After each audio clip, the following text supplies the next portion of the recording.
Hello, everybody, and welcome back to the Command Point Podcast. My name's Ryan, and I'm here today with Shane and Sean. Yeah, how's it going, guys? And Sean, special guest. Yeah, glad to be here. Thanks for inviting me on. So today we're going to be doing a faction deep dive for Grey Knights. First faction deep dive in a while. Yeah. Fortunately, there's not that much to get through with these guys. They don't have as much customization as other factions, but still really interesting. Still a very powerful faction that I think everybody who's going into tournament play should know about, because they're definitely a gatekeeper. They definitely are. Around the time when we started playing this game, the first little local tournament, it was like one of the Games Workshop tournaments that we went to. There was a Grey Knight player there, and obviously this was early on in our time playing, and I hadn't really had experience against Grey Knights. And man, I just got wiped. And I just remember that experience of really the first time I'm really playing against the faction. And for a player that isn't super into the game and is kind of like early on playing, Grey Knights can come off as like crazy powerful. So I think they're really worth discussing. Right. If nothing else, just you kind of learn to the flow of the game when it comes to movement, then shooting, then combat, and you might kind of plan the sequence of how you expect the turn to go with initiative and those two phases of killing. But then before that happens, all of a sudden you have one player who gets to take off in the psychic phase and actually do something. So if you're not ready for that, it completely changes everything. Yeah, absolutely. We all three of us attended that tournament, and I don't remember if you wound up playing against the Grey Knight player, Sean, but no, I came in second that tournament to the Grey Knight player, very close. And ever since then, Shane and I have just felt that this faction's been a real boogeyman. Yeah, especially for me, man. I have no faction has given me more trouble in the past year and a half or so of playing this game than Grey Knights. And yeah, I mean, they're a faction, kind of like Sean said, they offer something in every single phase of the game. And honestly, I think they're a pretty good faction to play if you're kind of starting out with the game too, because it gets you accustomed to every phase. And in addition, just the price wise, they're one of the few factions you can get in one box. Well, honestly, that's how I started with them. I was stopping by a smaller game store near us that I don't think sees much foot traffic. It's kind of just a place where friends seem to get together, and one of them was like, well, we kind of need to open a store if we can justify this. So I stopped in, and they had a lot of out-of-date boxes, and there's something like 5 or 10% below list price. And they actually had the 5-man box at Grey Knights, which aren't really available anymore. So figured for $30 or $35, if I can get a whole new kill team, I'm going to do it. And I don't know, just kind of started from there. Yeah. And you found Terminator models too, right? Like Paladin models and stuff at the same store? Yeah, and that was big because this was right after the new Psychic Awakening Grey Knights book had dropped, and so they were sold out everywhere. Everywhere. I called places. I stopped into 3 stores, and they were all out. I had searched online, and I was kind of like hemming and hawing, and then slowly I saw all the online retailers sell out, and then I remembered this place, and they had a couple boxes, so lucked out there. Great. That's so awesome. do we want to jump right in and start talking about the models? I mean, normally with our Necron deep dive, what we did was we broke down the sub-factions first, but Grey Knights don't have a sub-faction. They just have what they got in the Elites book. And that place was the ability to cast a second Cybolt, which is a big part of why they're so viable right now.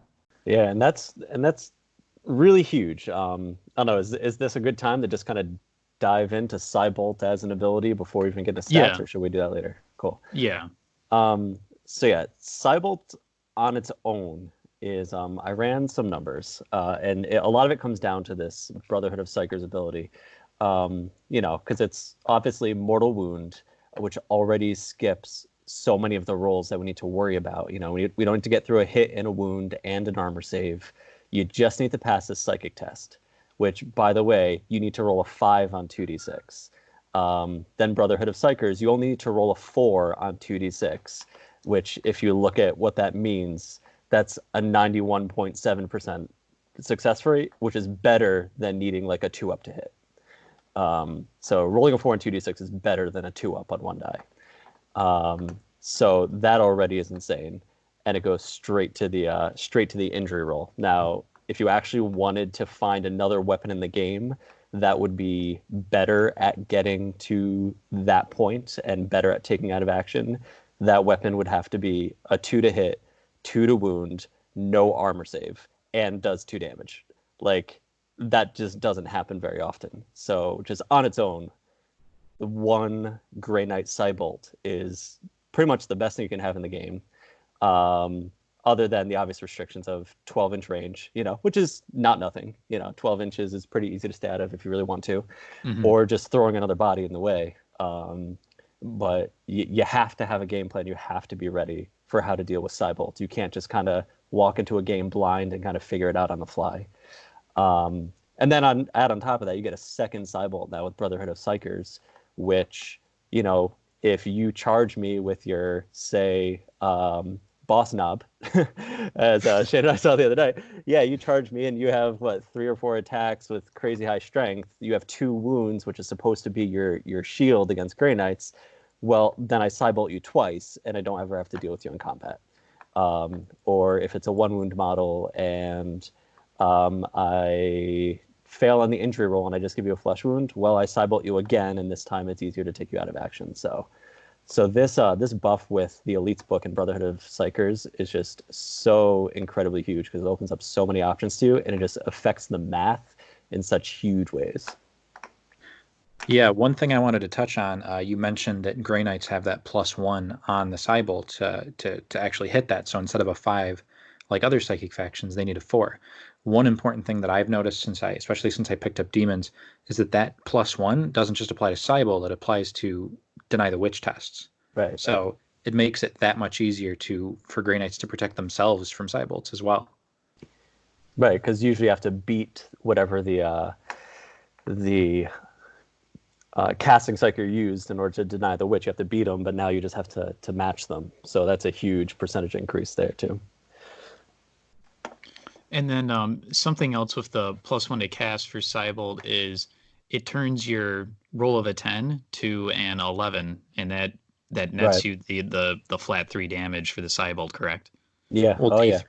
So the let's see. So yeah, I did this too. So the chance of getting an exploding Cybolt, so the D3 wounds, normally we need an 11, which is a 6.9% chance of rolling an 11. But now, because you only need to roll a 10, it's a 15.2% chance. So, and that is already accounting for the fact that if you roll double 6s and then you can blow yourself up and your Cybolt doesn't go off, that already takes into account that. So 15% chance of getting D3 wounds is just awesome.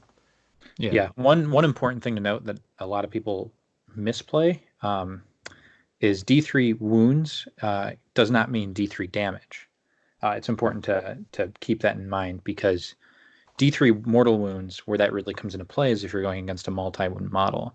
So say you roll a 5 on the D3 for the mortal wounds, it takes 3 individual separate mortal wounds, and the one that takes it to 0 wounds is still just 1 mortal wound that is 1 damage. So it's 1 roll on the injury table. So really getting that D3, that 10 or 11, it's really only useful against models with multi-wounds or models with feel no pains, so on. Yeah, which is big, because it seems like the feel no pains have been popping up a lot more lately. They're getting more popular with Sirianni and the Elfway ability, and some orc players playing for feel no pains. Yeah, the Iron Hand 6-up invuln. You always seem to that 6 isn't nothing. It's gonna come up every once in a while. So yeah. Anyway, so I think we should hop into the datasheet breakdowns now, because they don't really have that many. They only have 3 datasheets for 9 different models, compared to their Astartes brethren. It's not too much. Yeah. So Ryan, why don't you start with the Grey Knight profile, just like the standard? Yeah. So they basically have the same sort of data sheet as your standard tactical marine. just a 6-inch movement, 3-up weapon skill and ballistic skill, strength 4, toughness 4, 1 wound, 1 attack, 7 leadership, and a 3-up save.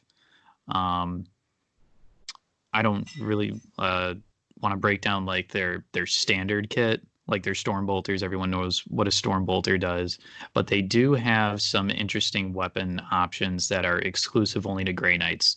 So first off, the Justicar, who is always going to be your leader, basically, they can replace their kit with a Nemesis Force Halberd, a Demon Hammer, a Warding Stave, or 2 Nemesis Falchions. And then the Gunners, they can replace their Nemesis Force Swords with and Storm Bolters with an Incinerator, Silencer, or Psy Cannon. And we'll get into those weapons a little later on. Their abilities, they have And They Shall Know No Fear, standard for all the Space Marine factions. They have Demon Hunters. If this model attacks any demons in the fight phase, you can reroll failed wound rolls for those attacks. Transhuman Physiology, so they're ignoring the first flesh wound to when they're making hit rolls. And they have Rites of Banishment. So when this model manifests the Cybolt psychic power, it has a range of 12 inches. And if Cybolt is successfully manifested, the target model is a demon, the target suffers D3 mortal wounds, even if the result of the psychic test was not 11 plus. Yeah, and that one is only really useful against Plague Bearers because they have the Feel No Pain. Right. Currently, demons don't have any multi-wound models, so it's a little bit underwhelming. But yeah. That Demon Hunters thing, the re-rolling failed wound rolls in the fight phase, that's pretty huge if you're in that matchup. Yeah. For their specialist, the Justicar could be a leader. Any of the other following specialisms. The Gunners are the only models from this data sheet that can be the heavy specialist. And then any of them can be a combat, comms, demo, veteran, or zealot spec. So do we want to jump into some of these weapons that the Grey Knights and the Justicar can take? Because there's some strong stuff in there. Yeah. So even the basic Nemesis Force Sword is, strength user AP -3, D3 damage. Yeah, and like the craziest thing is that's that sounds like an awesome profile, and nobody plays with that, which is the craziest thing because one of the great things about the Grey Knights that we kind of already mentioned was that they have these melee weapons, but they keep their storm bolters when they get them. If you even look at the models, you can see that their storm bolters like wrist mounted, so they can keep their storm bolter, which is a sweet base ranged weapon, and it can have the Force Sword. But when you do the math, the Falchions are usually the better choice. And it's only a point to add the pair, and just the way the points of the Grey Knights work out is you can fit 6 base Grey Knights on the list, and no matter how you equip them, you will always be able to fit 6. So if you were to take the limitations of like you can only have 2 gunners, you can only have 1 Justicar. No matter how you kit them out, you can go all out with the most expensive options. You can still fit 6. So you're gonna take the mathematically like best weapons, and that never ends up being the Force Sword. Or there might be some weird edge case that I hadn't thought about, but usually the Nemesis Falchions is even better. So that like right up front, shows how powerful they can be. That Force Sword with the AP -3 D3 damage still isn't the best option. Yeah. So I'll just go through the melee weapons list for them now. Starting off, they have the Nemesis Demon Hammer. It is strength ×2, AP -3, flat 3 damage, and just like most Thunder Hammers or Power Fists or weapons of those kind, when attacking with the weapon, you must subtract 1 from the hit roll. The pair of Nemesis Falchions are strength user AP -2, D3, and then they get an extra attack when you equip the pair.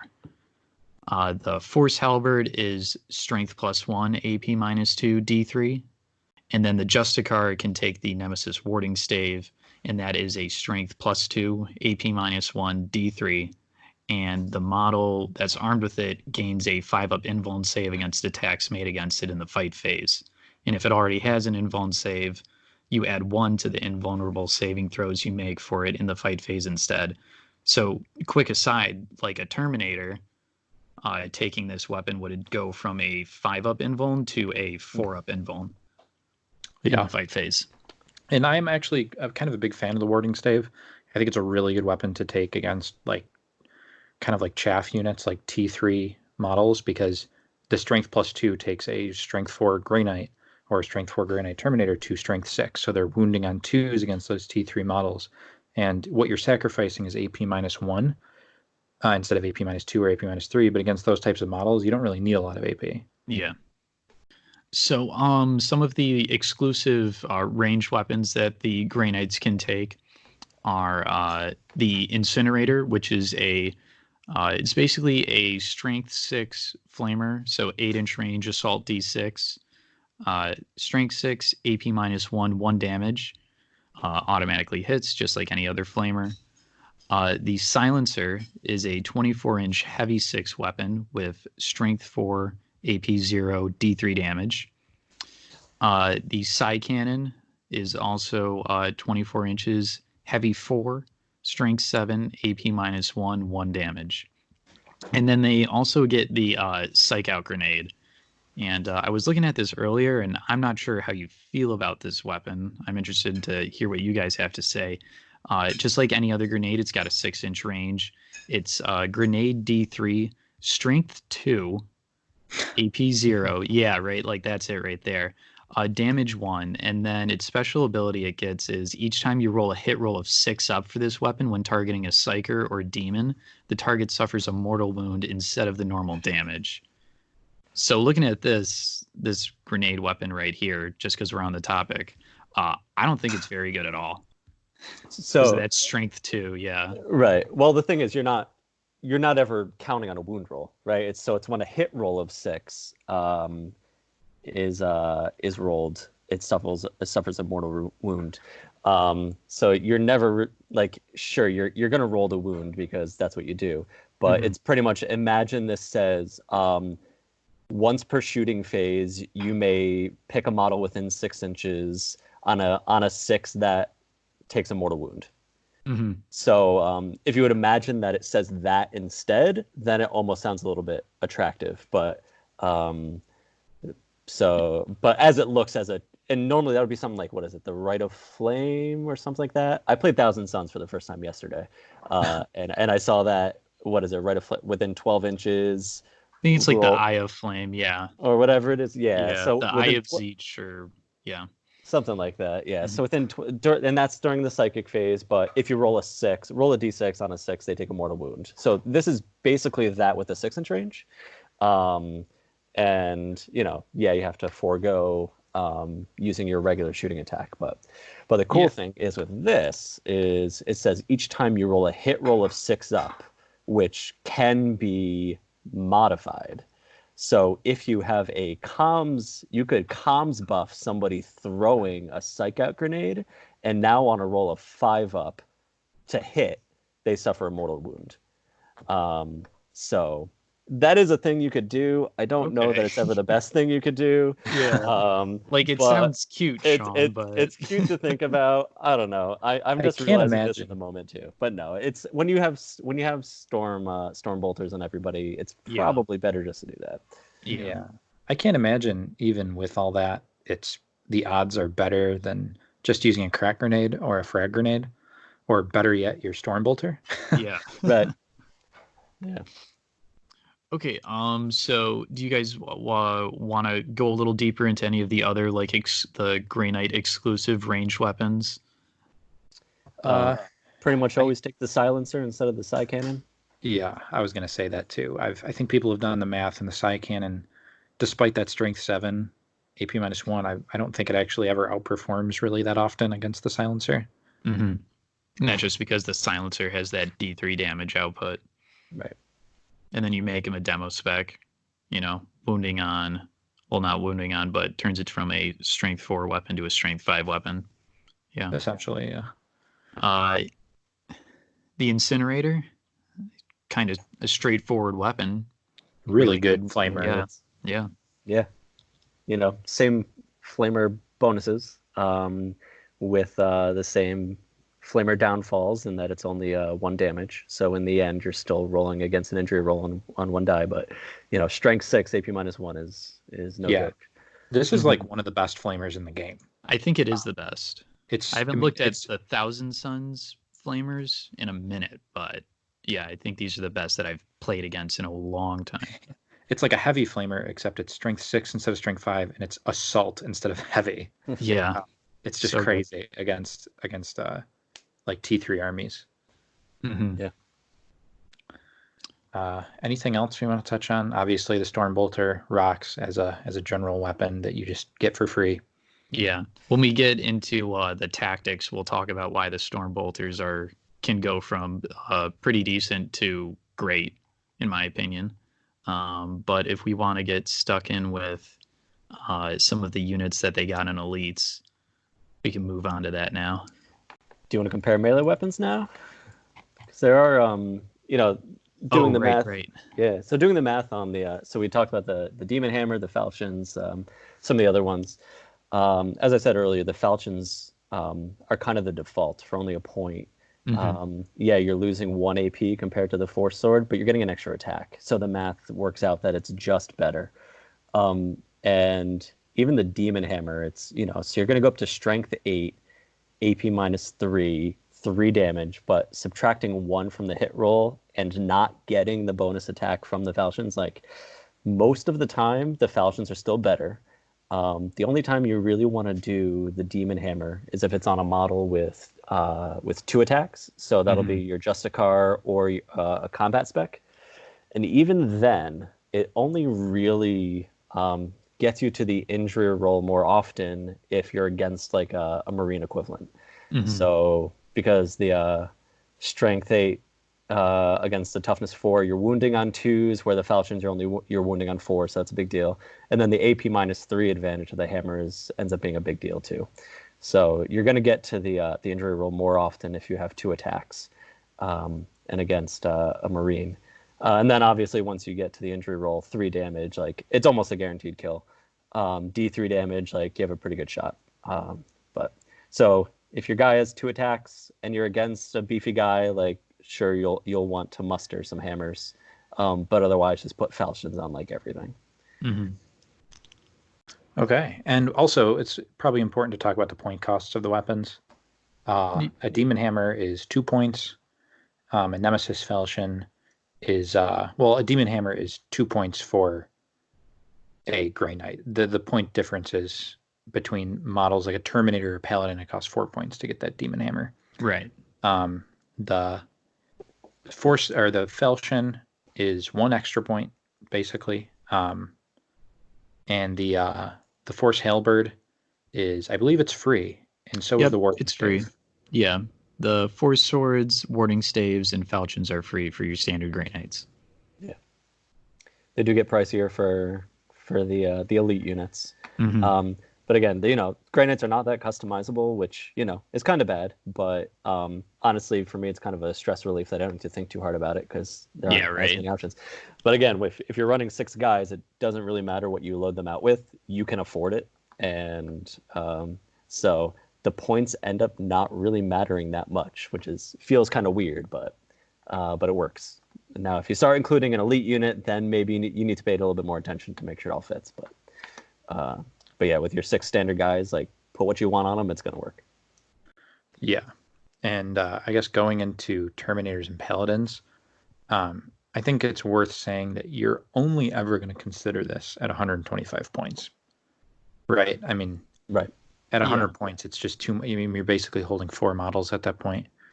But at 125 points, if you take one Terminator, for instance, you have a 5 model kill team, and I guess it's a bit tough to go out there at 125 points with only 5 models. Yeah.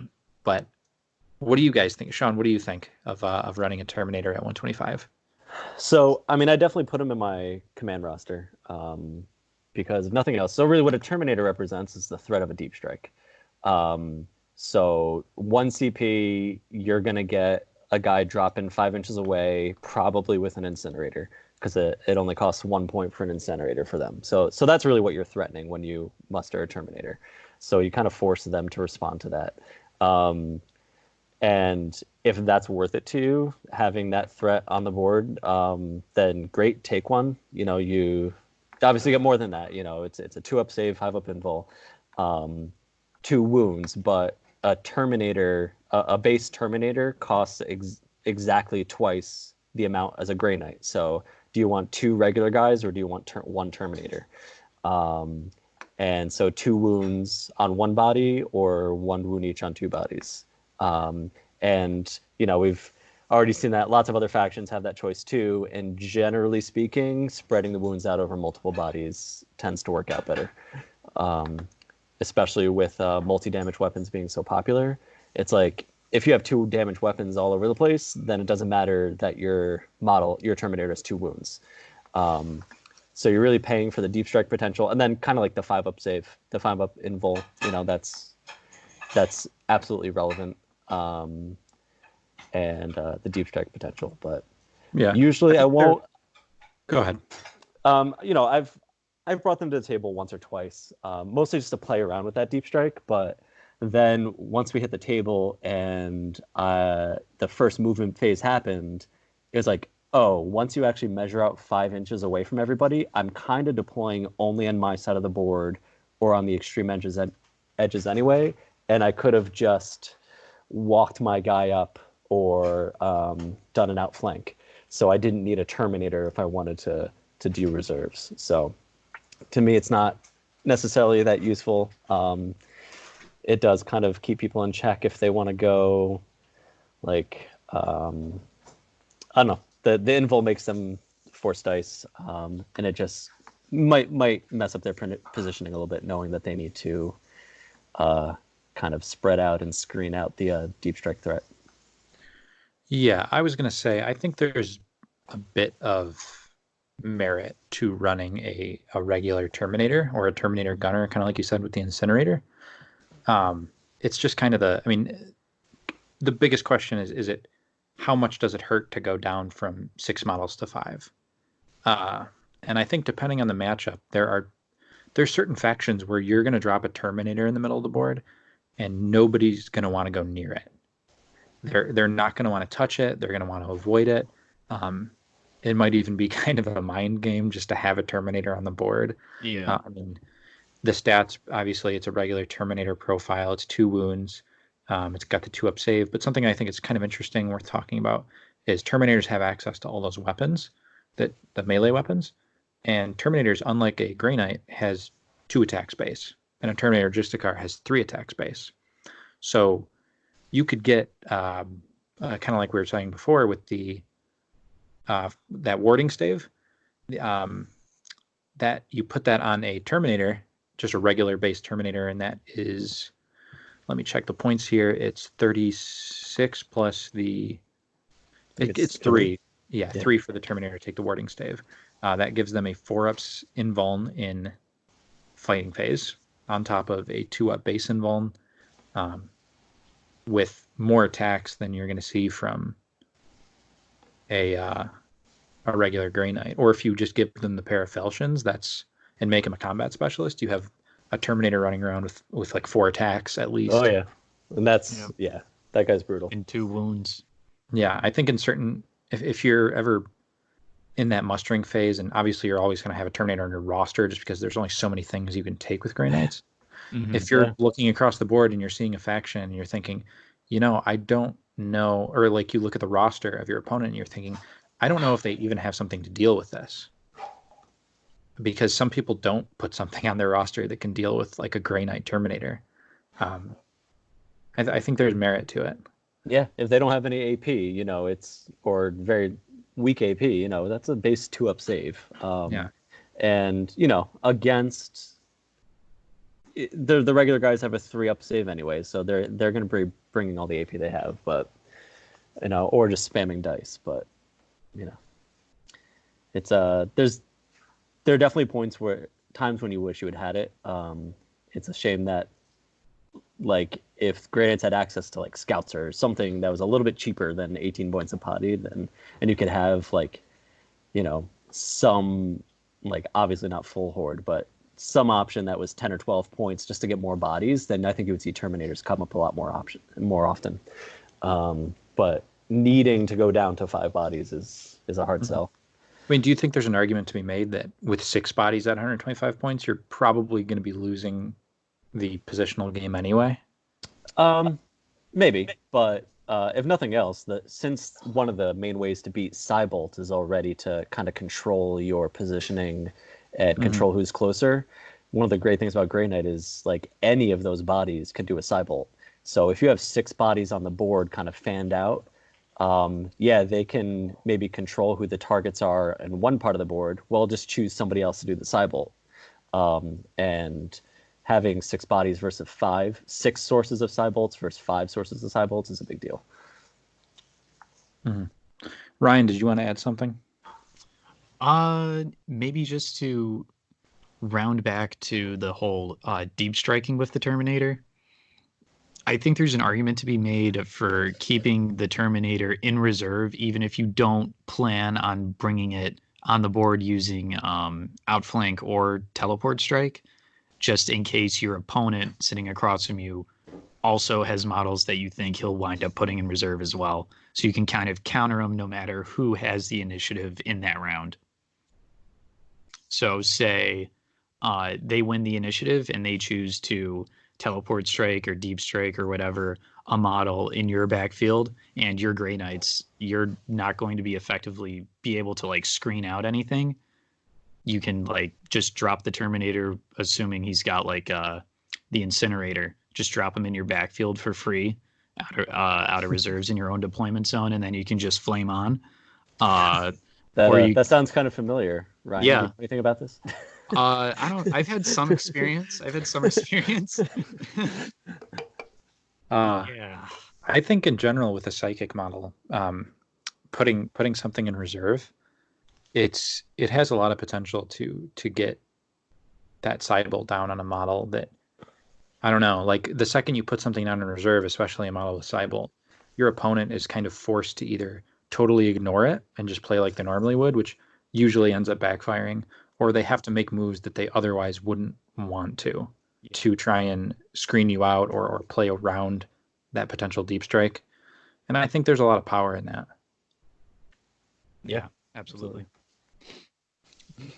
So are we ready to jump into Paladins? Because I don't... Yeah. I'm not sure I don't know if if you anybody wants to jump into Paladins, actually, but yeah, go ahead, Sean. Yeah, it's a Terminator, but it has 3 wounds and 3 attacks. So, which is neat, and I guess as I mentioned earlier, with Terminators is tough because they get 2 wounds, but with so many 2 damage weapons around or D3 damage weapons, like it might not end up being that much better than 1 wound. But Paladins having 3 wounds, like now it can survive one of those attacks, and like you could roll get the 3 on the D3, or there are 3 damage weapons around now, but. So it can survive a little bit more. The tricky thing with the Paladin is that if you want to take upgrade a Terminator to a Paladin, so now you're running 4 of the standard Grey Knights plus a Paladin, those Grey Knights need to be absolute bare bones to make the points work. And I don't remember off the top of my head exactly how bare bones, but I'm pretty sure it's possible to have 4 standard and a Paladin, but you may even be giving up Falchions at that point. Or maybe you can have the Falchions, but you can't have 2 heavy weapons. And that's I think too big of a sacrifice to make for an extra wound and attack. Like if we were doing one of those crazy games that some people do at like 150 points or even more, like sure, I would play around with a Paladin, but I don't know that we'll really see them hit the table otherwise. All right, hear me out here. Oh boy. Okay. What about the fated 3-man kill team with the 50-point Paragon kitted up with whatever he starts with. Just play Custodes. Yeah, I was gonna say it's like You're Psychic Shane. Custodes, Shane, and you're then bring fired. 2 Terminators. And then you have the Terminator with the Incinerator, and then the other Terminator with Or does that? no, Or does that end? to Wait, are we accidentally releasing this into the wild? Is that just Custodes with Cybolts? Because that's all that Custodes needs, right? All right, yeah, think of I'm any cutting matchup- this segment. I'm cutting this segment out. Think of any matchup that loses to Custodes, and then give Custodes Cybolts in that matchup. Yeah. Oh my god. Never mind, this didn't happen. I want off Shane's wild ride. Yeah. I know what I'm running next week. I guess that's fair. Yeah. Like that's high key terrifying. You don't even need to kid them because they already have 2 and 3 attacks. They don't even need weapons. They just have Cybolt, so who cares? Yeah, though, I mean, I don't think there's much to say about the Paladins. Mm-hmm. They're ridiculously strong, but like I said, like a Paragon is 50 points, and a regular Paladin is 47 points. Yeah. Yeah, they're That's a too big lot. the cost investment. Yeah, that's a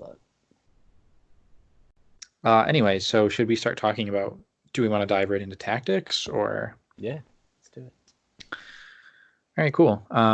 So starting at the top, we already kind of talked about this one, but I'll go over it anyway. Teleport Strike. It is 1 command point, and it is the deep strike tactic that just about every faction with a Terminator gets, except for orcs. Mega Knobs don't get anything like that. But Teleport Strike, it's use this tactic at the end of the movement phase, choose up to 3 Terminator models from your kill team that were set up in reserve, and set them up anywhere on the battlefield that is more than 5 inches away from any enemy models. So you know what I just noticed? This doesn't even apply to Paladins. So I think it Oh does. my god. I think they have the Terminator keyword. If they? they have the Terminator do. keyword, let me Yeah, they have look. Terminator and Paladin. okay, good. Yeah. Good. Never mind. Ignore what I just said. I was gonna say, Jesus That would have Christ, been hilarious. 47 points. Yeah. Yeah, that's a great tactic though. Any faction that has it, it's it bumps up Terminators quite a bit. Any thoughts on that? Yeah, I'm Yeah. weird to talk through it. Yeah, I do like that these tactics, they don't make you bunch the models up when they come in, like as a group of 3. Like you can spread them out anywhere you want, so that's cool. Yeah. Yeah. Not that you're ever going to be taking multiple Terminators as Grey Knights, but unless you're doing my thing. No, Yeah. who would ever do that? Well, even then you can't do it because it's more than half your points. Jesus. yeah. Yeah, you would still only be limited to 1. Yeah, just kid out that Paragon so much that he's more than half your points alone. Right. Anyway, moving on. Stillness of Spirit. Just kidding. That's a commander tactic. Yep. Psychic Channeling. Psychic Channeling. I think they got this in the annual. Correct me if I'm wrong. I don't think they had this before. I'm not I sure. think this might have been one of their core tactics, actually. I was Really? looking at the core rulebook earlier today. Yeah. Oh, forget then. They did get stuff in the annual. They Oh got yeah, some no, Psychic they stuff. definitely did, and we'll go through all of it. But yeah, Yeah, you're right. Actually, I'm looking at this one again. I'm mixing it up with another. So Psychic Channeling is 2 command points. Use this tactic when taking a psychic test for a model from your kill team. Roll 3 dice rather than 2, and use the 2 highest rolls. What do you guys think of this? I mean, if you really need to get that 11 up, to get the D3 mortal wounds, it's an option. You know, we already kind of talked about how they get the +1 and how much that affects the statistics. So I don't think you ever really need, you only need to roll a 4 on the dice to get a Cybolt off. So that's better than a 2-up. So I don't think you really need this unless you're going against Deny the Witch and you really need to get your power off, and you need to make it hard to deny, or if you really need to get the D3. Yeah. But otherwise, 2 command points is way too much for this. Another thing is this can backfire. You can get double 6s. Yeah. and you have to take the 2 highest. Yeah. And for 2 CP, I'd rather say like this is turn 1.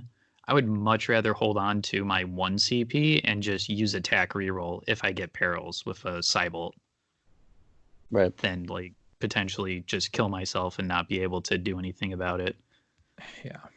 Yeah, I can't imagine too many situations where you're ever going to use this tactic. They're just so dominant in the psychic phase already. They're better psychers than Thousand Suns. Like no other faction can touch them in psychic phase anyway. So yeah. Ryan, do you want to talk about Heed the Prognosticars? Sure. Heed the Prognosticars. Use this tactic at the start of the battle round. Pick a model from your kill team and add 1 to its saving throws until the end of the battle round. And this is 2 command points. That's a lot to put up front. Yeah. You got to use that at the beginning of the battle round. Yeah. If it was at the beginning of the round, like a phase, I could see it. Like at the beginning of a fight phase. Like it's nice that it lasts for the whole turn then, but okay, so if it really matters to them, if it's gonna matter, they're just not gonna go at that guy, I guess. So again, there are niche situations where maybe it's turn 4, you win the game or lose the game unless this one specific thing happens that relies on this one guy. Like sure, you might have the CP to burn and then you do it, but otherwise that's 2 command points before anything happens that you need to kind of invest in. Yeah. I don't know. Maybe if you're about to charge like a flamer. Yeah. Yeah, maybe. Yeah, I don't know. That's a lot of points. Mm. I'd say it's better than Psychic Channeling. Like I could see myself using it more than Psychic Channeling, but like in the sense that like 2% is more than 1%. Like, right. Sean, do you want to do Canticles of Warding? Yeah. So use this tactic when a model from your kill team suffers a mortal wound. Roll a d6 for that mortal wound, and each other mortal wound inflicted on that model for the rest of the phase. On a 5-up, that mortal wound is ignored, and it's only 1 CP. So I definitely undervalued this until I played against Shane the other day, and Orcs have this same tactic.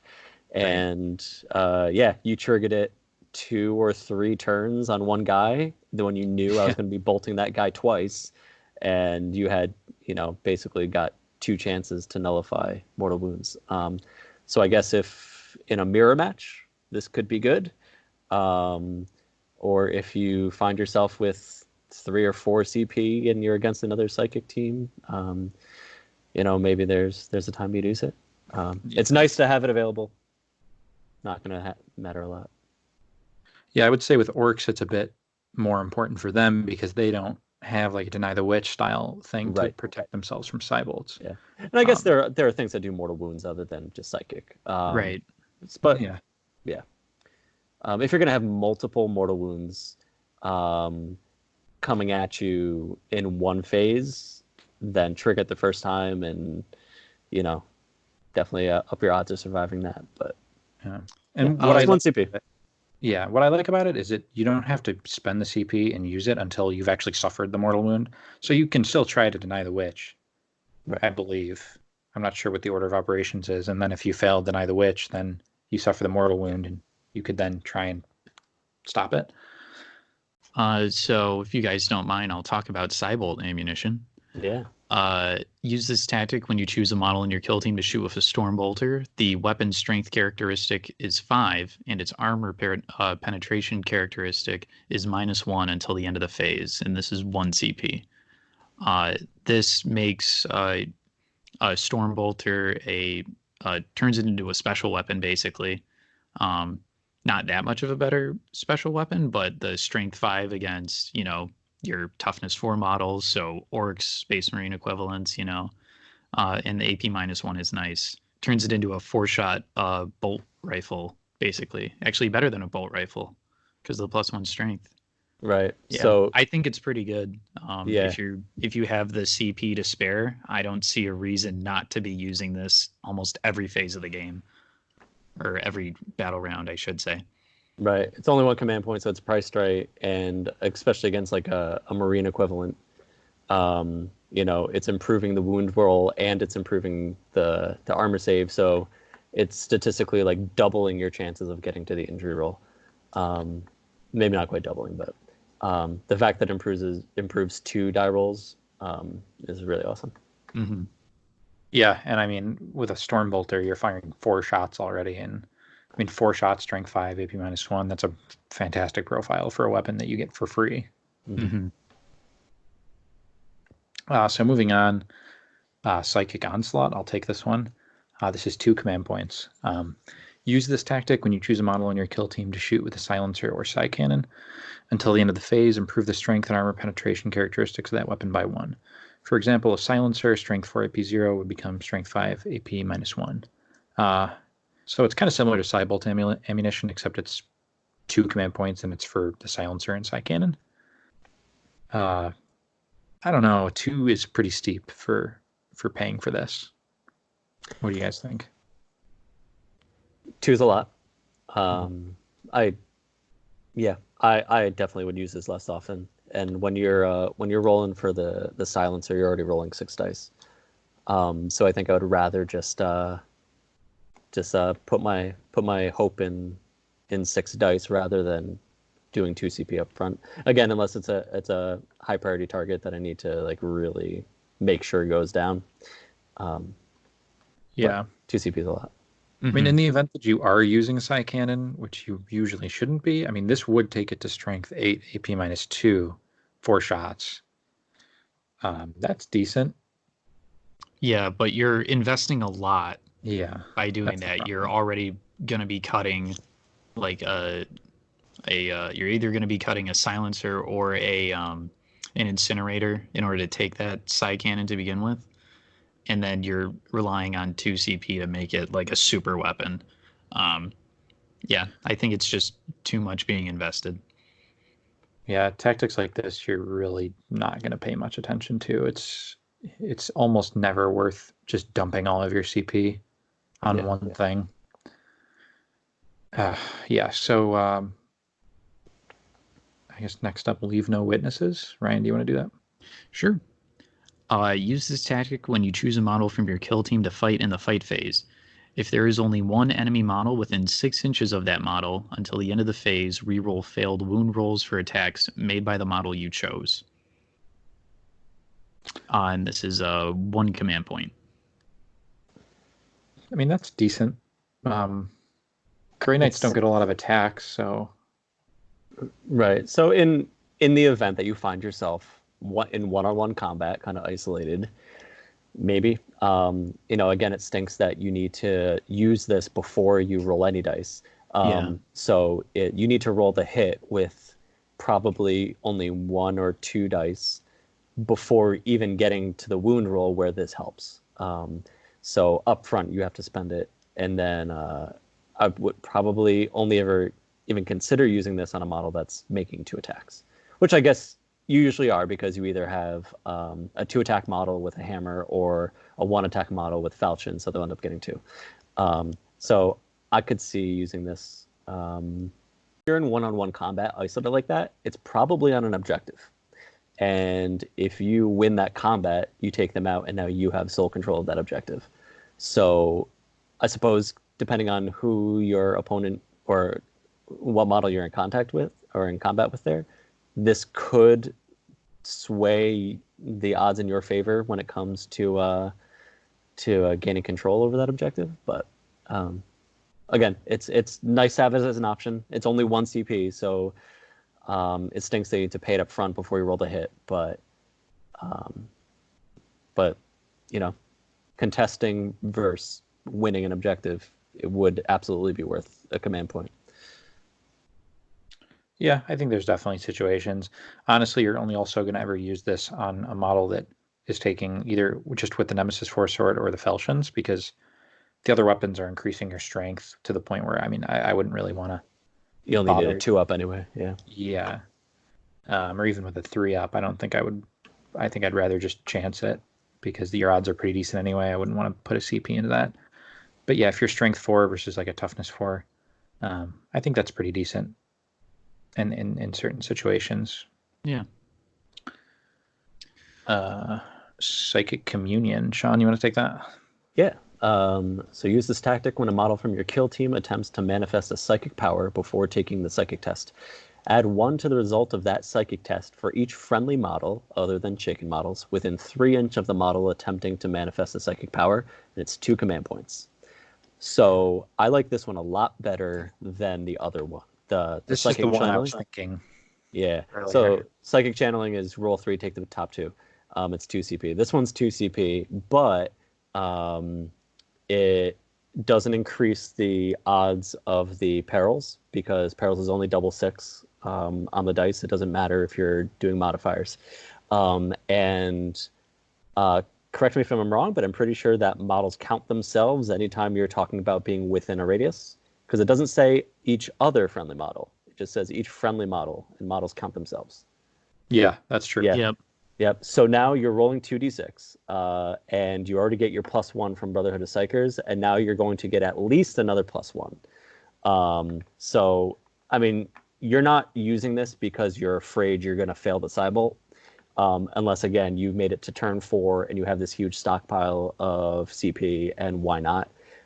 You're doing this because there's an enemy Psyker who you don't want to deny the witch against you, or you're doing it because you really want the 11 up exploding Cybolt with the D3 mortal wounds. So in that case, adding, even at the minimum, you count yourself, so you're adding an additional 1 for 2 CP. That's ends up being a fairly significant increase, because, you know, Brotherhood of Psychers on a, you know, makes it so a 10 up on the dice is going to do D3 mortal wounds. With this, it's going to be a 9 up on the dice does D3 mortal wounds.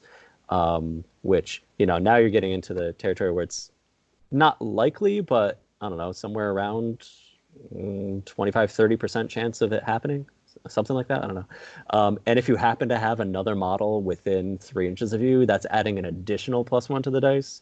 It starts to become fairly probable that you're going to get D3 mortal wounds. So against multi-wound models, against feel no pains, that can be a huge help. Really, the big downfall is it's 2 CP. Yeah. Thousand Sons have the same tactic. I think it's a little bit better for Thousand Sons just because they have more models that they can, I mean, put in a position like this. Whereas Grey Knights, you're only going to have 5 or 6. Yeah, I mean, I definitely see the value in it if you really want to get that 11 up. But yeah, like you said, 2 CPs. It's pretty steep. Okay, I'm going to do Honor the Chapter now. Honor the Chapter, this is 2 command points. Use this tactic at the end of the fight phase. Pick a model from your kill team. That model can immediately fight an additional time. So other Imperium, like Astartes and stuff, factions have this. Yep. Astartes do. I don't remember if Deathwatch do.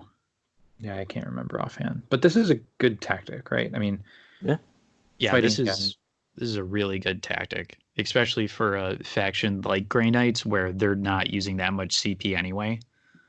Yeah.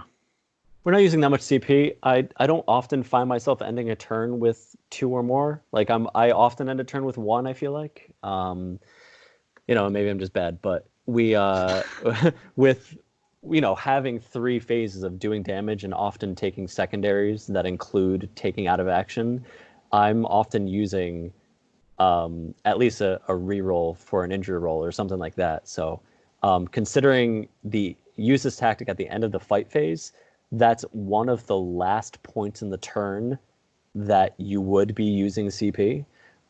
So to get to that point in the phase and still have 2 command points that you feel like you don't want to save for something else next turn, I don't like, yeah, that, again, like so many other tactics, it's awesome that you have the option. There are times when it will be a game saver, but, you know, if I ever do end the turn with 2 CP, I might be thinking, okay, do I want to do a decisive move next turn? Do I want to save this so that I can decisive shot or strike while still having attack reroll? You know, I don't know that I would want to drain my CP at the end of the turn on something like this, unless I'm against a beefy guy that happened to survive like a demon hammer where, oh man, I wish I didn't roll all those 1s. I'm going to take another crack at it before he hits me next turn. Yeah, I mean, it's good, but yeah, I mean, it's the kind of thing where you're not going to be using it too often, but it is capable of winning a game for you. Certainly. It's kind of a situation like end of round 4 and you have 2 CP and you just need to get a kill. Like I've been in that situation before, and been in a situation where I really wish I had a tactic like that. But yeah, 2 CP, it's situational. I'll do Rite of Exorcism. Okay. Rite of Exorcism. Use this tactic before a model from your kill team takes a Deny the Witch test. If that Deny the Witch test is successful, the Psyker that attempted to manifest the negated power suffers one mortal wound, and that's 2 CP. So I guess this comes down to... So what I like about this is that you can wait to see what they roll before deciding to use this. Mm-hmm. And since we get the +1, we only have to match their dice. So if you end up against another Psyker and they roll like a 5 or a 6 so that their power passes but isn't that high, you can then decide to do this thinking that you're probably going to beat it. So that's cool. Then it just comes down to, would you spend 2 CP to do a mortal wound? Yeah, I mean, it's kind of like decent, really good odds of getting like a 3rd mortal wound down in the psychic phase. Yeah.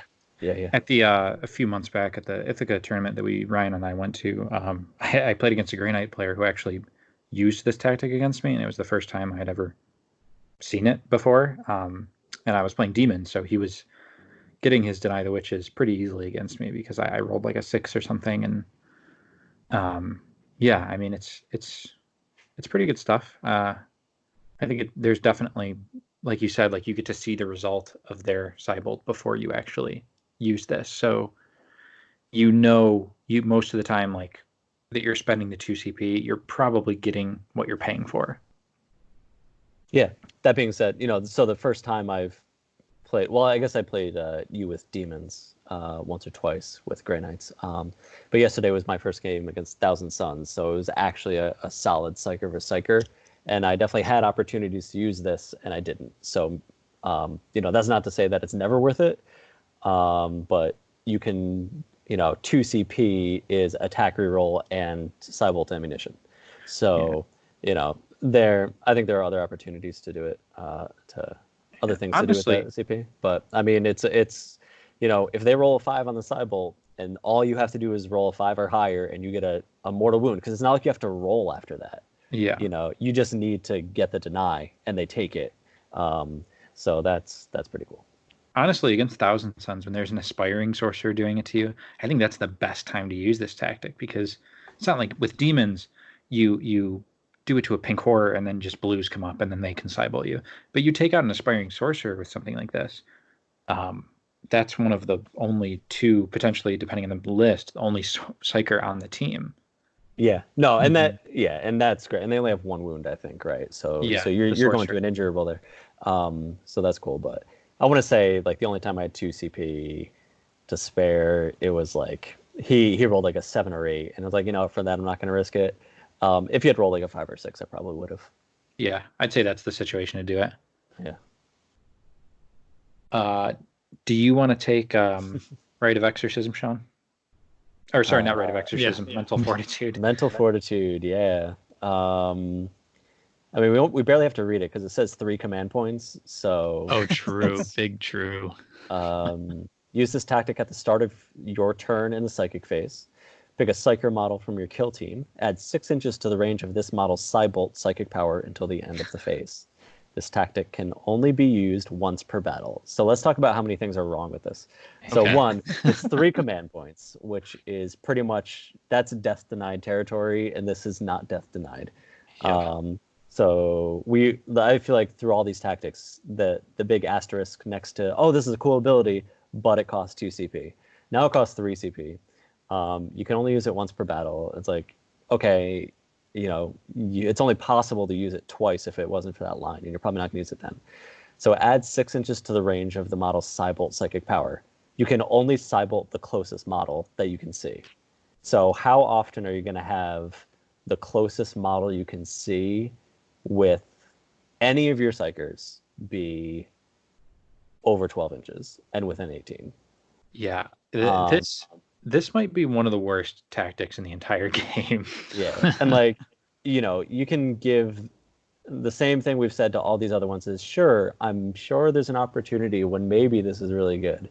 I guess if you really want to put one of your models in a corner of the board where it has a very narrow firing range and there's a model way on the end of the board. Well, then technically he can only see one model, and he's way on the other end of the board. So you could trigger this and hit him when normally they're screening you out with the other guys.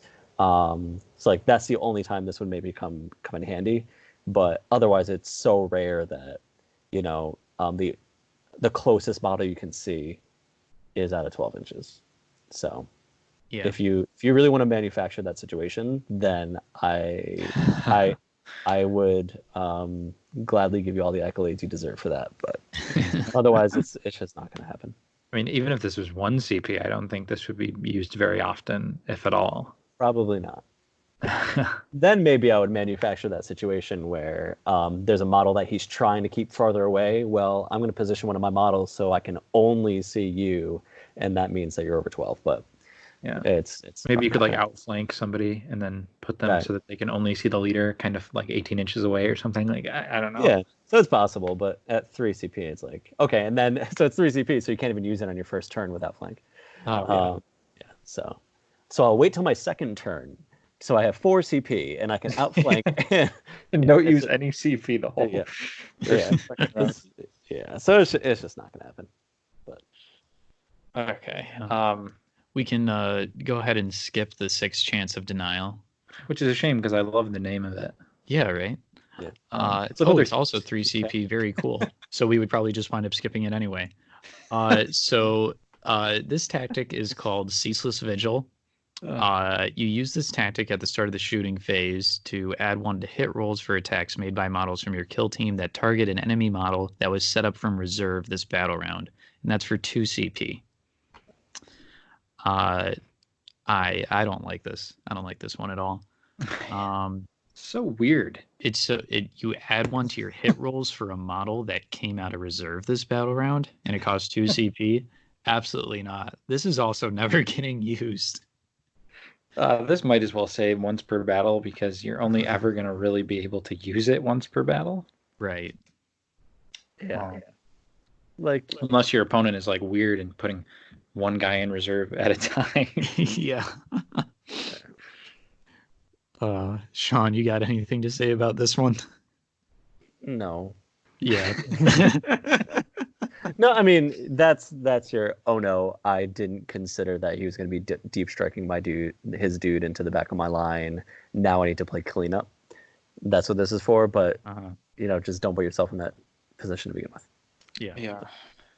Yeah. So that's the last tactic, right? Yeah. We covered them all. So I guess there's other things we can talk about, just the general pros and cons of the faction. I mean, I have my own thoughts on this. Was there any topics you guys wanted to touch on about Grey Knights right now? I think we should talk about probably the factions that they play against the best and which factions play against Grey Knights the best. Or I guess like just their hard and easy matchups is the easier way to say that. The easiest matchup that Grey Knights can possibly have, in my opinion, is against Deathwatch.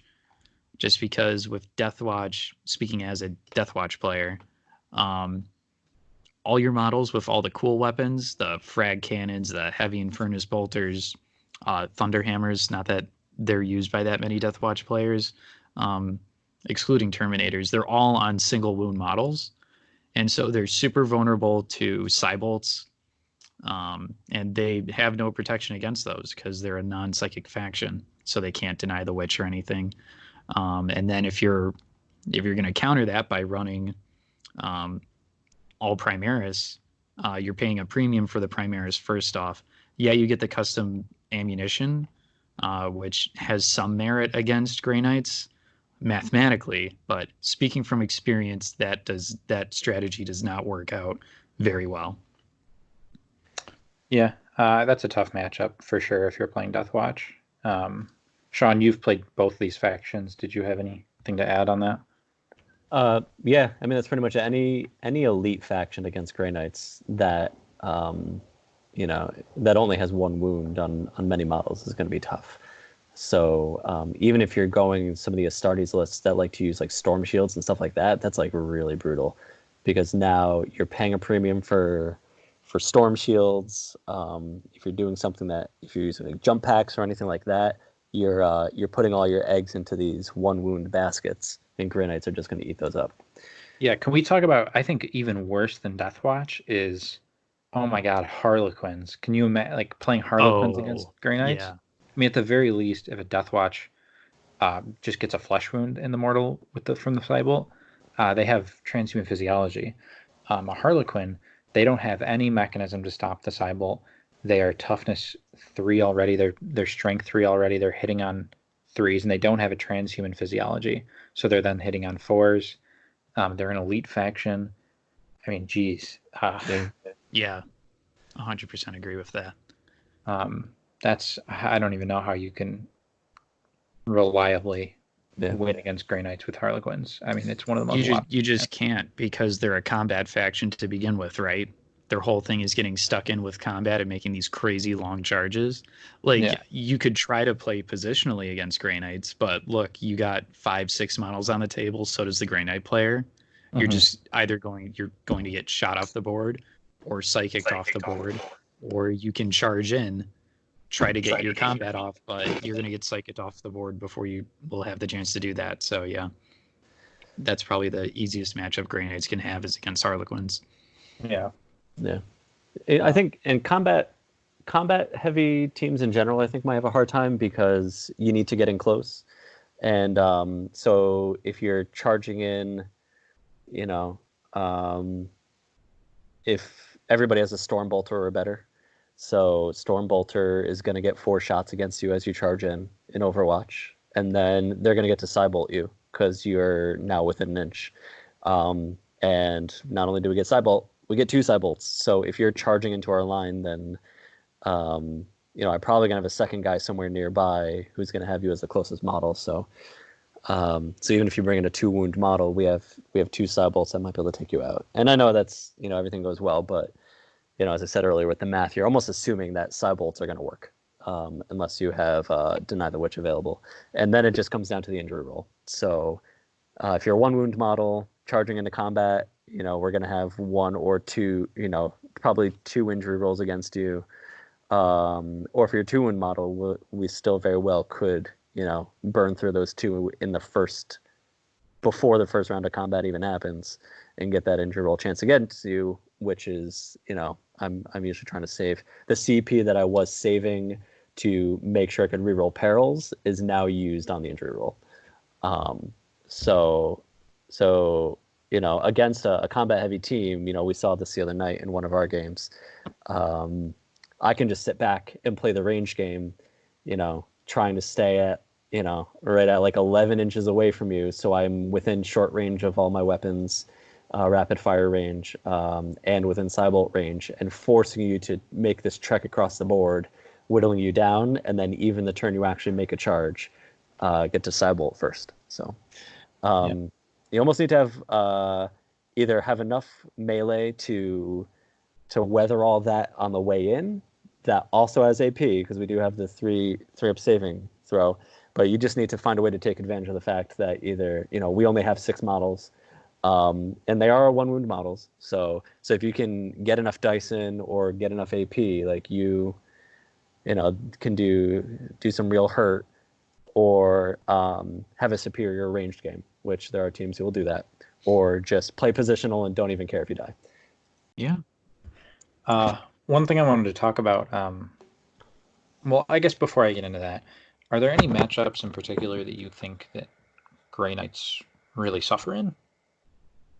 Right off the top of my head, probably Adeptus Mechanicus and Imperial Guard, just because of the amount of plasma that those factions can bring against these non-Storm Shield wielding Space Marines. Yeah, no, that's exactly what I was going to say. Plasma spam, I actually haven't had to play against any plasma spam yet, so I know I haven't faced my real test yet as a Grey Knight player, but that's absolutely what I'm most afraid of, is you're just going to fold hard to a high volume of plasma, unless you can be really smart about positioning and staying out of sight and peeking out just enough guys to Cybolt away the threats before they get a shooting phase, and just slowly whittle away at their plasma. Yeah. Oh, what do you guys think about Tau and Ostriani? Well, Tau, I definitely do want to put them in the they're not as good as AdMech or Imperial Guard against them, but just because like the Tau drones, they can't intercept Cybolt attacks because Cybolt isn't considered a shooting attack. But basically everything in the Tau arsenal that you're going to see people bring is strength 5 or higher. And since all these guys have a 4 toughness, I think there's an argument to be there that they play well against Grey Knights. The rail rifles punch straight through their Space Marine armor. I already said strength 5 for the pulse carbines and all that. And then the volume of fire that they can bring far outmatches that the Grey Knights can put out in the shooting phase.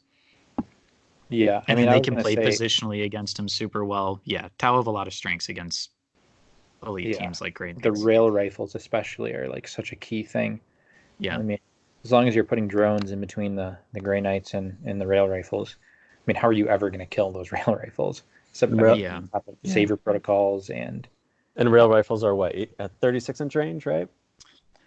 Yeah, I believe they're 36-inch range, and then they're strength 6. Yeah, so you can play outside of Cybolt range easily and be within that short range. So yeah, and even when the Grey Knights do close that distance, you just throw more drones in between your gunners and the paladins, or sorry, not the paladins, and the Grey Knights themselves, and that way they're just eating up all those Cybolts.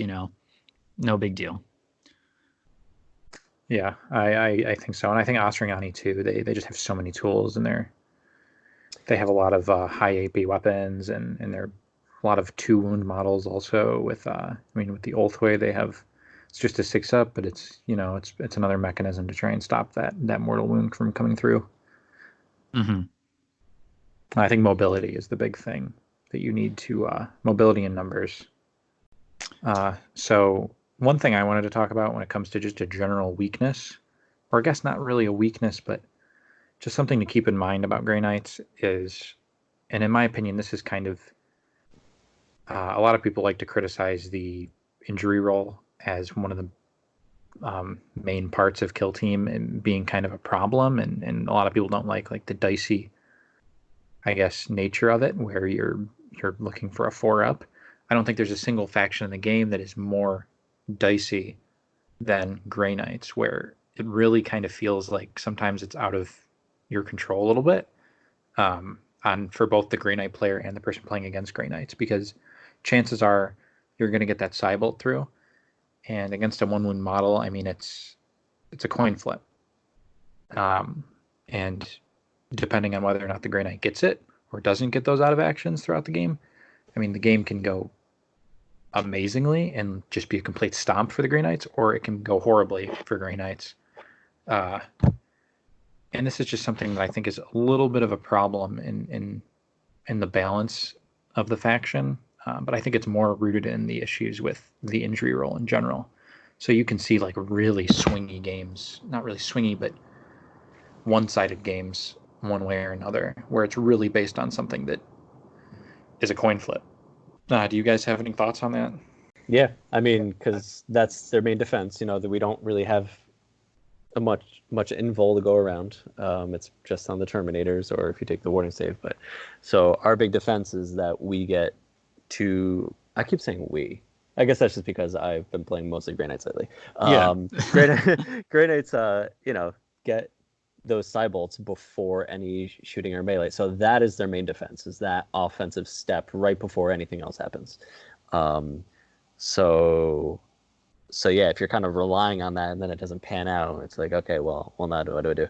But it's hard for everybody to play against too. The opponent, how do I hedge my bets against, trying to play it safe from the Cybolt, and if the Grey Knight player is scaring away the opponent, trying to play around the Cybolt, then you're kind of winning, or that's a good defense because you're making them play it safe. But if they just go all out, and then it's a dicey thing. So the injury roll is definitely a thing, but it's That's I think I use CP on tech reroll on the injury roll probably more than most other things. But I think that's not just a Grenade thing. I think that's an everybody thing. Yeah, I agree with that.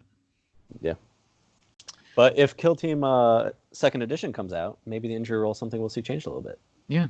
Not to open a can of worms, but yeah, the rumors out I there. don't want to get too deep into that. I kind of opened that a little bit, but I just think it's something that the Grey Knights kind of shine a light on this problem a little bit more than other factions, just because they're so reliant on those coin flips going their way sometimes.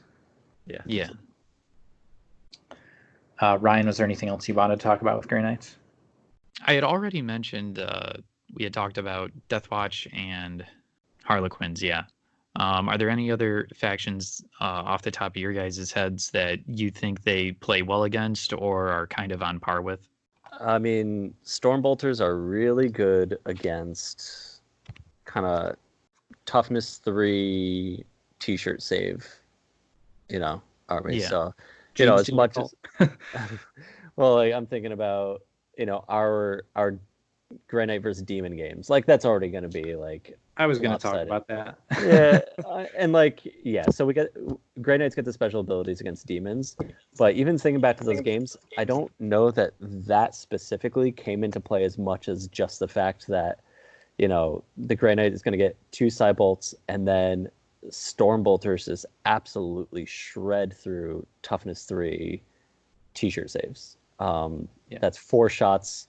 If we're thinking short range, then that's 4 shots hitting on 3s, wounding on 3s with, maybe a 6-up save. So, so 5 or 6 so it's gonna demons. Yeah, so it's just gonna tear through stuff like that. Yeah, I wanted to address that in general, the demon matchup. That's actually where I was going to go, especially in kill hold with the current meta. I just want to totally dispel the notion that Grey Knights don't do well against demons, or they don't do well as they should. I've seen this before. I think it's total nonsense. Grey Knights have a fantastic, especially in hold kill, they have a fantastic matchup against demons.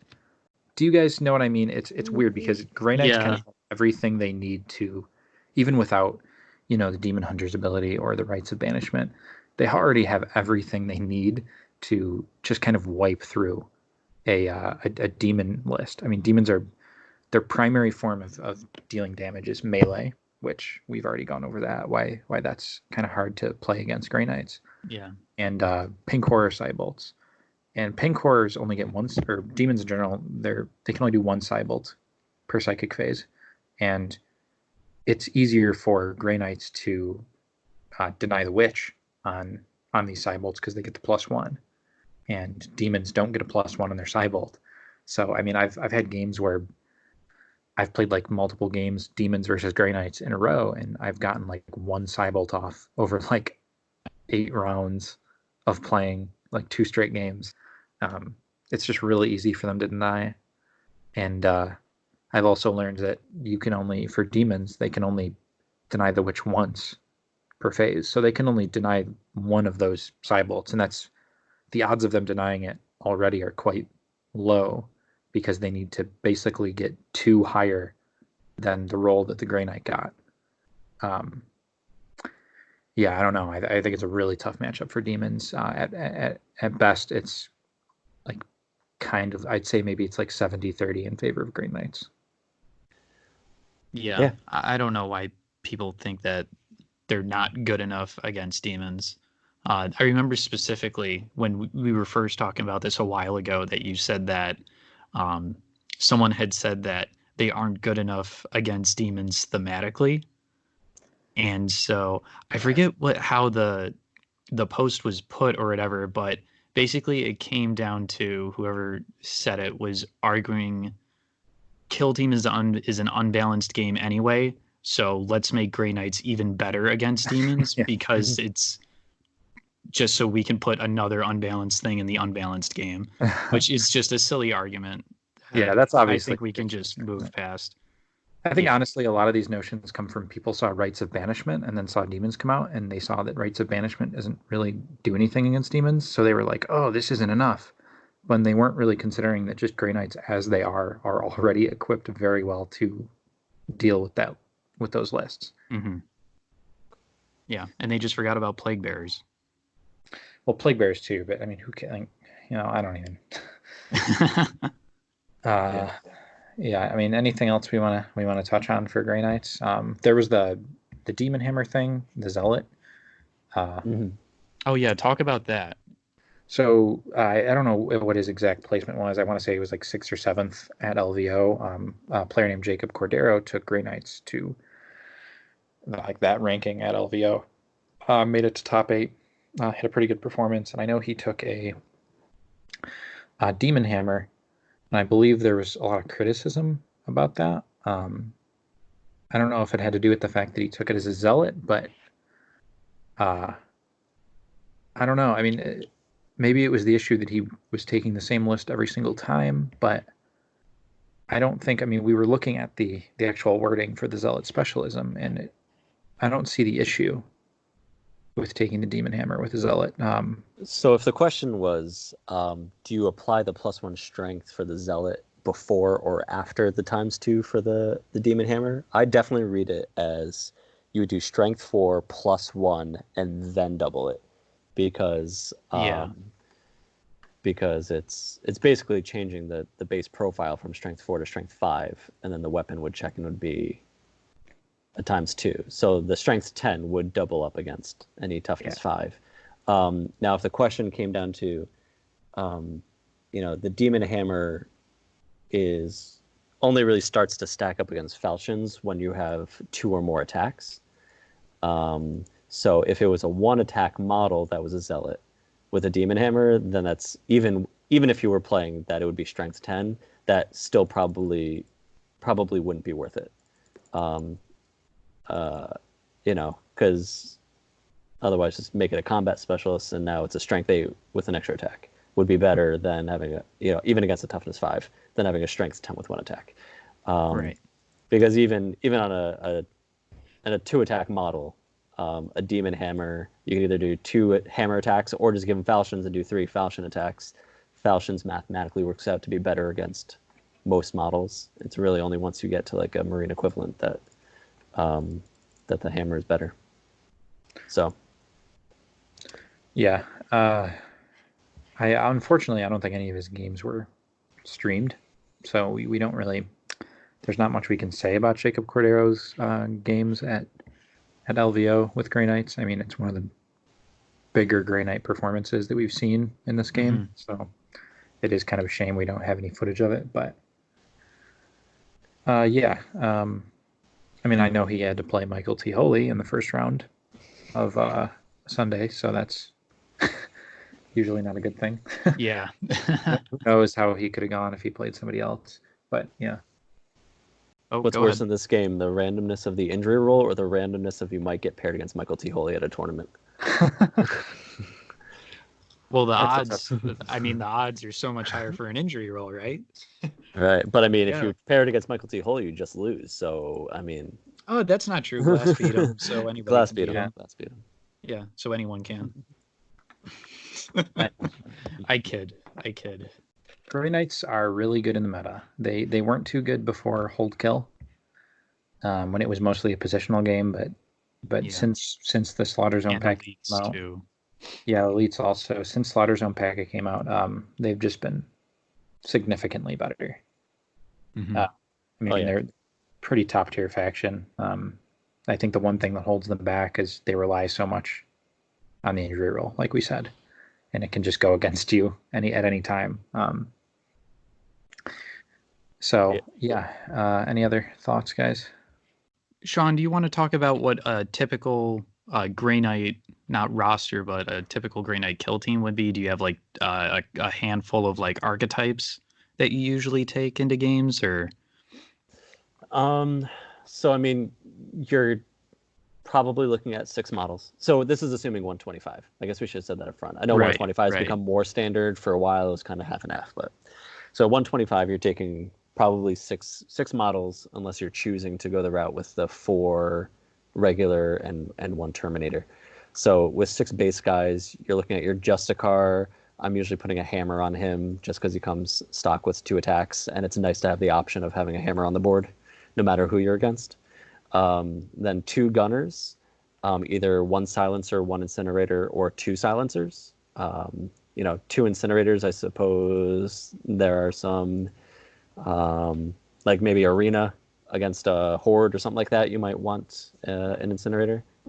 Or you might want 2 incinerators, but otherwise I'm probably planning on at least 1 silencer, maybe 2.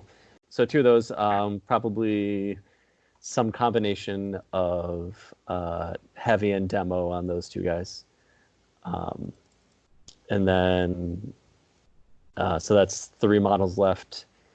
I'd probably be making one of them a combat, and then depending on the matchup, if I'm against Marines, I'll maybe take a second hammer.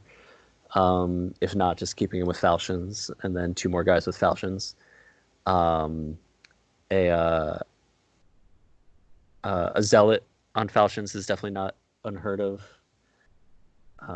Instead of having the 2 gunners both be specialists.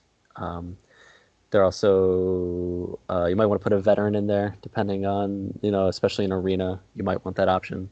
Although now with doors open at the start, if you're playing that packet, that might not be as important.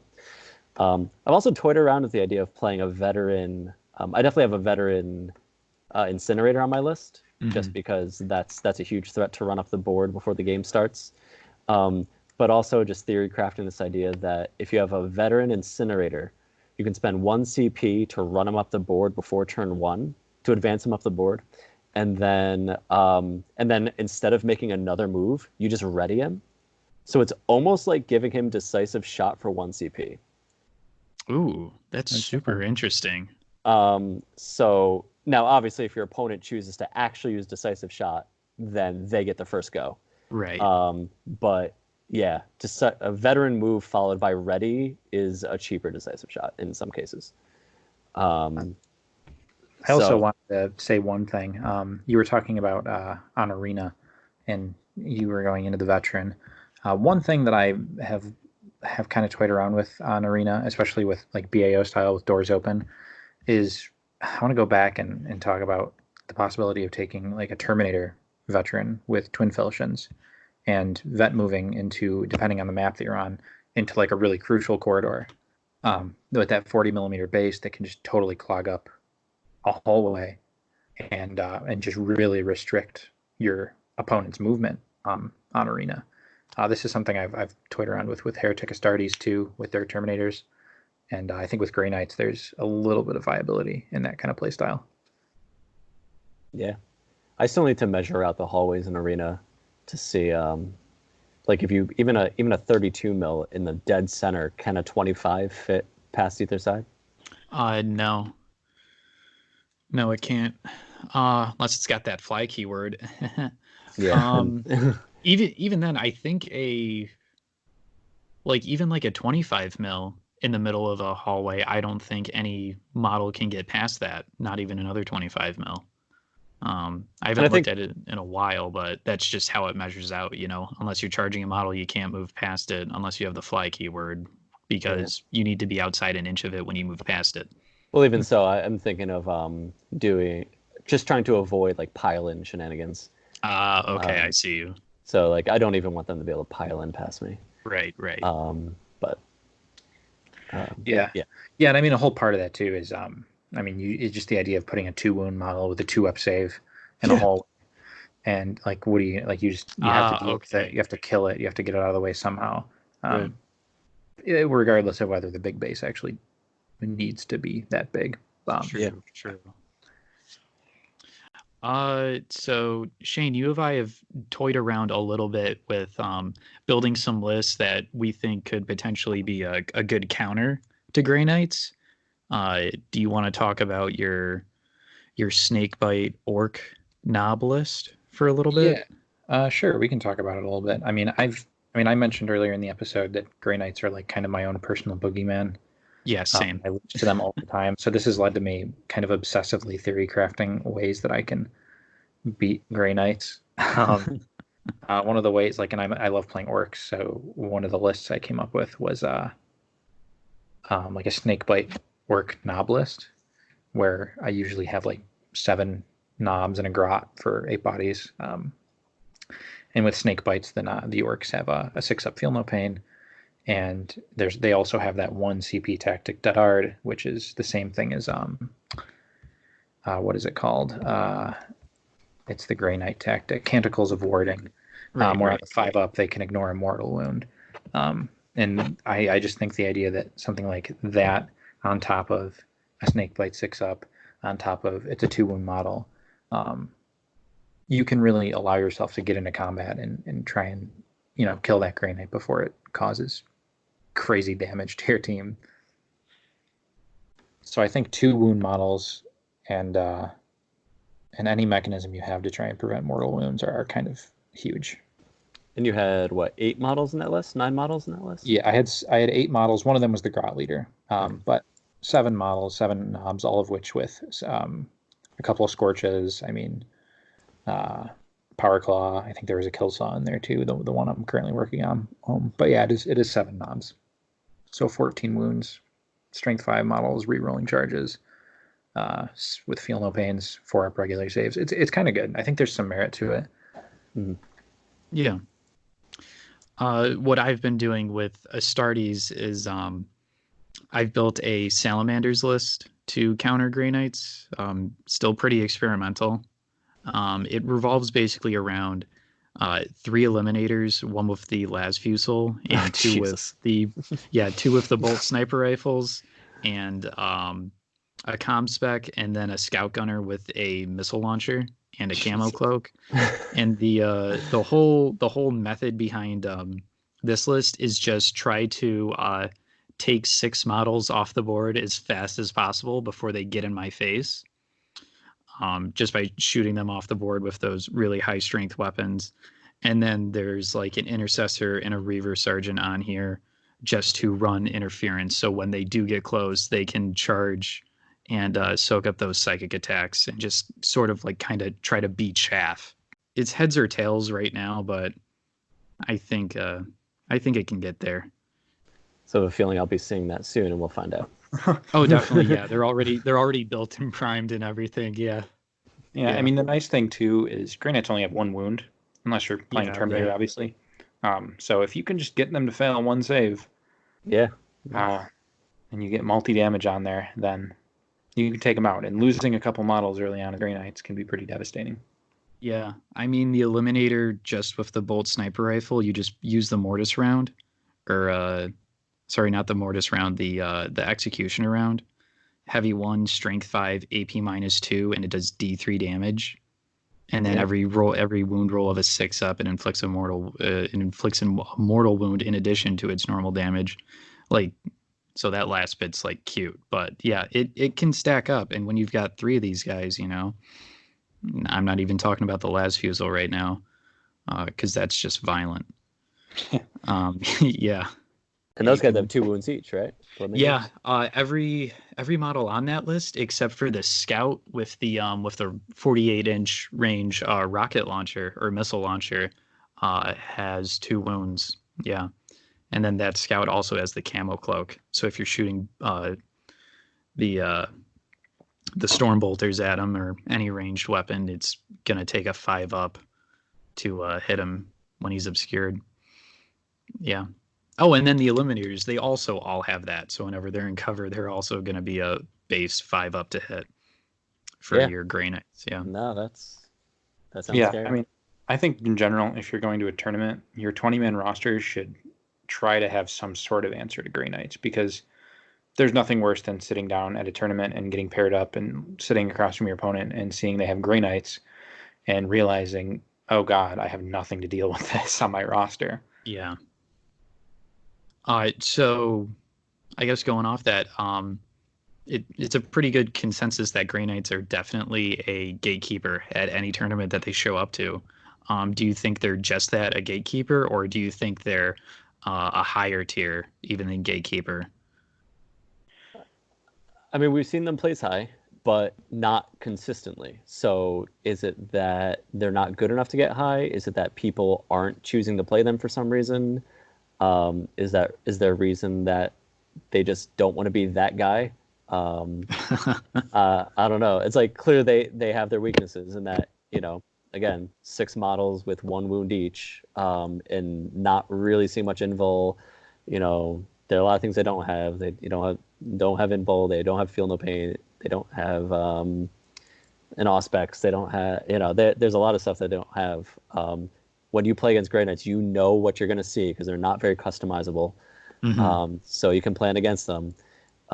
So I do think they're a gatekeeper in that if you don't, you need to have a plan against them. If you're not prepared, even if that plan is just, I know what you can do.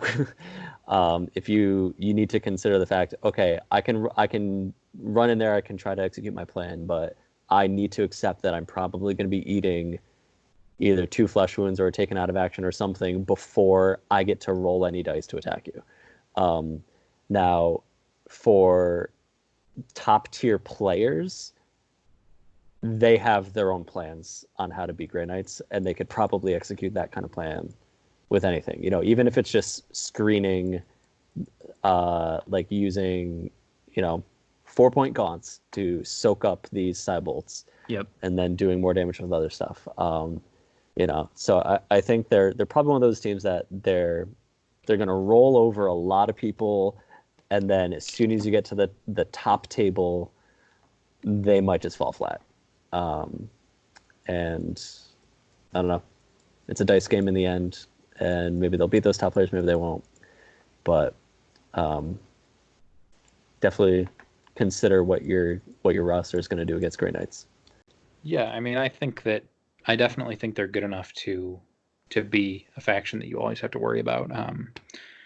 I just think that it's hard to reliably win a tournament with Grey Knights because even a really good player, like there's still the opportunity to get diced with them, and to do the right things and to just not get the rolls that you need with Grey Knights, because they do rely on the out of actions, and sometimes they don't get them.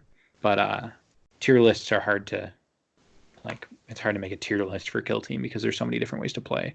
Oh, but yeah. Generally speaking, like you can see Grey Knights is like kind of an A tier, like strong B tier faction. Yeah, I'd agree with a strong B tier. Definite gatekeeper. Yeah. You guys got anything else regarding Grey Knights? Yeah, I think we've covered all that there is to cover.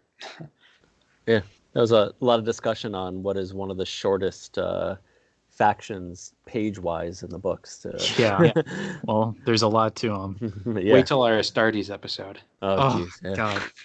How do you even do that? Welcome to my 6-part series on Adeptus Astartes and Kill Team, Volume 1. Oh my God. 6-part series. No, that's just for Space Wolves alone. It's gonna be a nightmare. Yeah, the veteran vanguards data sheets. We're gonna have a 3-part series on that. Oh, yep. I guess in other news, only thing I want to touch on is I don't know when this will be uploaded, but today I opened up registration for the Command Point Invitational, and spots are filling up pretty quickly. So if this is out before Sunday, by any chance, go check out that video on our channel and go click on the link. And if you're interested, register. It's our tabletop simulator Kill Team tournament, and there's a ton of really, really good players there. And it's going to be streamed and commentated by George Rollins from Warp Charge Gaming. So super excited for that. Yeah. Yeah. And in the last few days leading up to the start of this, feel free to shoot any suggestions or comments my way regarding the mod for the board. I don't think I said this earlier, but I go by Dwigged on the Discord and on Tabletop Simulator. So I've done some of the work on that workshop file. So if you see anything that looks buggy or could be streamlined or work better, absolutely send me those suggestions. I love the feedback and appreciate the kind words I've gotten so far on that. So feel free to send that feedback out. Yeah. Ryan, anything else? No, I think that just about wraps it up for us. If you're listening to this on any of the podcasting apps, thank you for listening, and be sure to leave a rating. And if you guys are listening out on YouTube, don't forget to like, comment, and subscribe.